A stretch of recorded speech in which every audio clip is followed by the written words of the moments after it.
for countries or private sectors who want to invest in countries. They need to be known, the NDCs. Countries need to be clear with the projects that they want. And that's the only way that you can secure financing. FC, EBRD, EIB, all of these international partners are ready to finance private sector in the energy transition. It seems to be the buzzword. And various investments coming into that sector. Green steel. So I think, at least from India's context, is to set the policy straight. Yes, there are some subsidies required, but it's not over and beyond the fiscal challenges that any state or the federal government would have. That's one part. But the second part again is how do you make this the transition political resistant or resistant to politics, right? And that's going to be very, very important. So the way we look at it is how can we sell it to our electorate? And as a HRD minister, my focus is how do I create the next set of jobs that we don't even know in exactly which area they're going to come.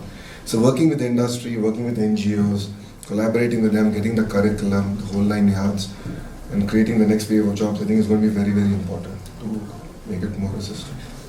Thank you so much. I'm being mindful of time, and I'll request one piece, which is this is a conversation. So, if we could have one question, thought, insight from participants. I know there's folks in the back as well. Would welcome that before we shift on to the next conversations.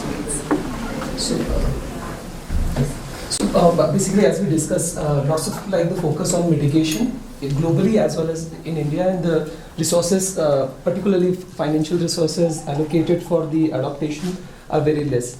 At the same time, communities are facing lots of challenges because of the climate change, and not only this issue is related to just transition, but issues very bigger. Because of the climate change, lots of people are migrating from one place to another place. And as far as India is concerned, we have about 200 million migrant workers, and many of them migrating because of the climate change. So how we can link the communities also, and basically how we can broadening the just transition definition in that context. Thank you. I know you had your hand up too. Do you want to just 30 seconds shortly share? Yeah, well, I would have one question towards you. I found it very interesting when you were saying creating the new job opportunities, which I think is great and is needed. I'd like to go on the topic of the next generations. We have a massive swift, between the generations that are currently in the power positions and the ones that are coming. And I'll be very honest with you. I am one from these generations. We don't believe many things that are said because it's very often the same thing. It's said. How you're going to tackle this problem of transparency and trust that is really existing towards all of these promises and all of these COPs and WEFs and etc. It's nice, but yeah, we don't see the results. I'm sorry. Don't want to be rude here, but yeah, I'd be interested in that. I think that's a valid question. Before I come to you, I think the way we're looking at it as a state is how do you incentivize farmers? How do you incentivize households? So can I have a power purchase agreement with them? So whatever energy they don't use, we end up paying back. So under the Honorable Prime Minister's program, Suryaghar, which is rooftop solar for every house, that's the exact PPA, power purchase agreement we're doing with every citizen. And I think that's one of the simple mechanisms that we can create the incentive structure for greater adoption. To be fair, India has seen a rise in energy costs, and for every country to really become a developed nation, low cost of energy is going to be critical. So between solar, wind and pump storage hydro, as of today, I don't know PSP where it will be in the next 5 years, currently is viable. So at about 4 and 5 rupees a unit in Indian rupees, it actually makes sense. So I think tying the entire incentive structure, I think is going to be very, very critical in that sense. Coming to your point, yes, I think a lot of tall promises have been made. The Honourable Minister has also made very clear in the opening remarks. But I think time has come. I mean, look at what's outside. This is probably the greenest Davos that we have seen. It doesn't feel like Davos. Last night, that's the whole discussion we were having. Things are changing. So we have to adapt to it. Otherwise, we will have tougher challenges. And if you look at natural calamities, it is going up. And insurance companies are running out of money. So we have to translate. So I think politicians are to be partially blamed for it, not creating the vibrant ecosystem. to enable it. So for me, what's exciting is mind to energy, capturing the entire value of the ecosystem and understanding the role of human resource development, the role of real-time governance in the entire ecosystem. That I believe can enable India to leapfrog as a nation. Because we don't have a lot of the legacy issues that other countries have.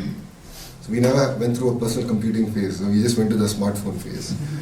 So I think this, even in energy, there's a potential to leapfrog. Our grids can be far more robust. And Government of India mindfully is spending substantial amount of money building the entire grid connectivity. And so I think that should solve both sides of the coin, if I may. I just want to say that adaptation is on the agenda. And for example, one of the outcomes of also COP27 was the Loss and Damage Fund, realizing that desertification and what's happening, because that's in sub-Saharan Africa mainly.